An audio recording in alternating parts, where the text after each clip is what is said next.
ಎಲ್ಲರಿಗೂ ನಮಸ್ಕಾರ. ನಾನು ರಾಜೇಶ್ವರಿ. ರಾಜಿ ಅಡುಗೆ ಚಾನಲ್ಗೆ ನಿಮ್ಮೆಲ್ಲರಿಗೂ ಸ್ವಾಗತ. ಇವತ್ತಿನ special recipe soya chunks biryani ಹೇಗೆ ಮಾಡೋದು ಅಂತ ನೋಡೋಣ. ಈ ಬಿರಿಯಾನಿ ಮಾಡೋದಕ್ಕೆ ಮೊದಲು ನಾನಿಲ್ಲಿ ಪಾತ್ರೆಯಲ್ಲಿ ನೀರನ್ನು ಬಿಸಿಯಾಗೋದಕ್ಕೆ ಇಟ್ಟಿದ್ದೀನಿ. ನೀರು ಬಿಸಿಯಾದ ನಂತರ 1 ಕಪ್ಪಷ್ಟು ಸೋಯಾನ ಸೇರಿಸಿ 5 ನಿಮಿಷ ನೆನೆಯೋದಕ್ಕೆ ಬಿಡೋಣ.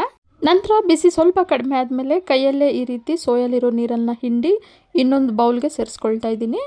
ಈಗ ಇದಕ್ಕೆ ಮೀಡಿಯಂ ಸೈಜ್ ದಪ್ಪ ಗಾತ್ರದ 2 ಆಲೂಗಡ್ಡೆನ ಕಟ್ ಮಾಡಿ ಸೇರಿಸ್ಕೊಳ್ತಾ ಇದ್ದೀನಿ.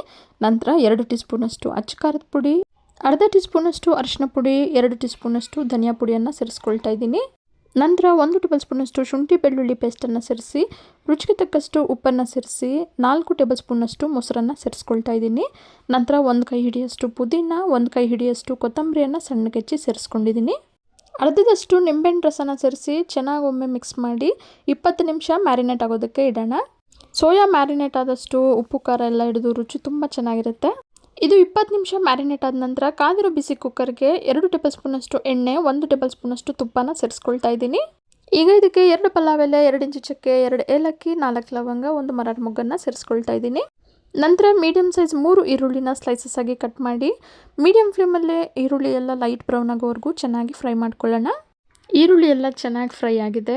ಈಗ ಇದಕ್ಕೆ 3 ಮೀಡಿಯಂ ಸೈಜ್ ಫಾರಮ್ ಟೊಮೊಟೊನ ಸ್ಲೈಸಸ್ ಆಗಿ ಕಟ್ ಮಾಡಿ ಸೇರಿಸ್ಕೊಳ್ತಾ ಇದ್ದೀನಿ. ನಂತರ 3 ಹಸಿಮೆಣಸಿನ್ಕಾಯಿನ ಕಟ್ ಮಾಡಿ ಸೇರಿಸಿ ಮ್ಯಾರಿನೇಟ್ ಆಗಿರೋ ಸೋಯಾನ ಸೇರಿಸ್ಕೊಳ್ಳೋಣ. ಖಾರ ಜಾಸ್ತಿ ಇಷ್ಟಪಡೋರು ಹಸಿಮೆಣಸಿನ್ಕಾಯಿ ಹಾಗೆ ಖಾರದ ಪುಡಿಯನ್ನು ನಿಮ್ಮ ರುಚಿಗೆ ತಕ್ಕಂತೆ ಸೇರಿಸ್ಕೋಬಹುದು. ಈಗ ಹೈ ಫ್ಲೇಮಲ್ಲೇ ಟೊಮ್ಯಾಟೊ ಎಲ್ಲ ಪೂರ್ತಿಯಾಗಿ ಮೆತ್ತಗಾಗೋವರೆಗೂ ಚೆನ್ನಾಗಿ ಫ್ರೈ ಮಾಡ್ಕೊಳ್ಳೋಣ.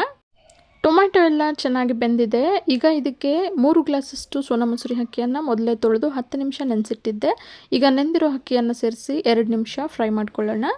6 ಗ್ಲಾಸಷ್ಟು ನೀರನ್ನು ಮೊದಲೇ ಬಿಸಿಯಾಗೋದಕ್ಕೆ ಇಟ್ಟಿದ್ದೆ. ಈಗ ಬಿಸಿಯಾಗಿರೋ ನೀರನ್ನು ಸೇರಿಸ್ಕೊಳ್ತಾ ಇದ್ದೀನಿ. ಒಟ್ಟು 3 ಗ್ಲಾಸ್ ಅಕ್ಕಿಗೆ 6 ಗ್ಲಾಸ್ ನೀರನ್ನು ಸೇರಿಸ್ಕೊಳ್ತಾ ಇದ್ದೀನಿ. ನಂತರ ರುಚಿಗೆ ತಕ್ಕಷ್ಟು ಉಪ್ಪನ್ನು ಸೇರಿಸ್ಕೊಳ್ತಾ ಇದ್ದೀನಿ. ಸೋಯಾ ಮ್ಯಾರಿನೇಟ್ ಮಾಡಬೇಕಾದ್ರೂ ಕೂಡ ಸ್ವಲ್ಪ ಉಪ್ಪನ್ನು ಸೇರಿಸಿದ್ದೀವಿ. ಅರ್ಧ ಟೀ ಸ್ಪೂನಷ್ಟು ಗರಂ ಮಸಾಲನ ಸೇರಿಸಿ ಚೆನ್ನಾಗಿ ಒಮ್ಮೆ ಮಿಕ್ಸ್ ಮಾಡಿ ಕುಕ್ಕರ್ ಲಿಡ್ನ ಮುಚ್ಚಿ ಹೈ ಫ್ಲೇಮಲ್ಲಿ 2 ವಿಸಿಲ್ ಕೂಗಿಸ್ಕೊಳ್ಳೋಣ. 2 ವಿಸಿಲ್ ಬಂದ ನಂತರ ಗ್ಯಾಸ್ ಎಲ್ಲ ರಿಲೀಸ್ ಆಗಿದೆ. ಬನ್ನಿ ಈಗ ಕುಕ್ಕರ್ ಲಿಡ್ನ ತೆಗೆದು ನೋಡೋಣ. ನೋಡಿ, ಸೋಯಾ ಚಂಕ್ಸ್ ಬಿರಿಯಾನಿ ತುಂಬ ಚೆನ್ನಾಗಿ ರೆಡಿಯಾಗಿದೆ. ಈ ಬಿರಿಯಾನಿಯನ್ನು ಬಿಸಿ ಬಿಸಿಯಾಗಿ ರೈತ ಜೊತೆಗೆ ಸರ್ವ್ ಮಾಡ್ಕೋಬಹುದು. ಹಾಗೆ ಆಫೀಸ್ಗೆ ಹೋಗೋರು ಕೂಡ ಮಧ್ಯಾಹ್ನ ಲಂಚ್ ಬಾಕ್ಸ್ಗೆ ಈ ಬಿರಿಯಾನಿಯನ್ನು ತೊಗೊಂಡೋಗ್ಬೋದು. ಹಾಗೆ ಮಕ್ಕಳು ಕೂಡ ಮಧ್ಯಾಹ್ನದೊತ್ತು ಲಂಚ್ ಬಾಕ್ಸ್ಗೆ ಈ ಬಿರಿಯಾನಿಯನ್ನು ತೊಗೊಂಡೋಗ್ಬೋದು. ತುಂಬಾ ರುಚಿಯಾಗಿರುತ್ತೆ. ಇವತ್ತಿನ ಸ್ಪೆಷಲ್ ಸೋಯಾ ಆಲೂ ಬಿರಿಯಾನಿ ನಿಮಗೆಲ್ಲ ಇಷ್ಟ ಆಗಿದೆ ಅಂದ್ಕೊಂಡಿದ್ದೀನಿ. ಇಷ್ಟ ಆಗಿದ್ದರೆ ಈಗಲೇ ಒಂದು ಲೈಕ್ ಮಾಡಿ, ಹಾಗೆ ನಿಮ್ಮ ಫ್ಯಾಮಿಲಿ ಆ್ಯಂಡ್ ಫ್ರೆಂಡ್ಸ್ ಜೊತೆ ಶೇರ್ ಮಾಡಿ. ಮತ್ತಷ್ಟು ಸುಲಭ ಹಾಗೂ ರುಚಿಯಾದ ರೆಸಿಪಿಗಳಿಗೋಸ್ಕರ ರಾಜಿ ಅಡುಗೆಯನ್ನು ಸಬ್ಸ್ಕ್ರೈಬ್ ಆಗೋದನ್ನು ಮರಿಬೇಡಿ. ಇನ್ಯಾಕೆ ವೆಯ್ಟಿಂಗ್, ಶುರು ಮಾಡಿ ಕುಕ್ಕಿಂಗ್ ಅಂತ ಹೇಳ್ತಾ ಮುಂದಿನ ವಿಡಿಯೋದಲ್ಲಿ ಸಿಗೋಣ. ಧನ್ಯವಾದಗಳು.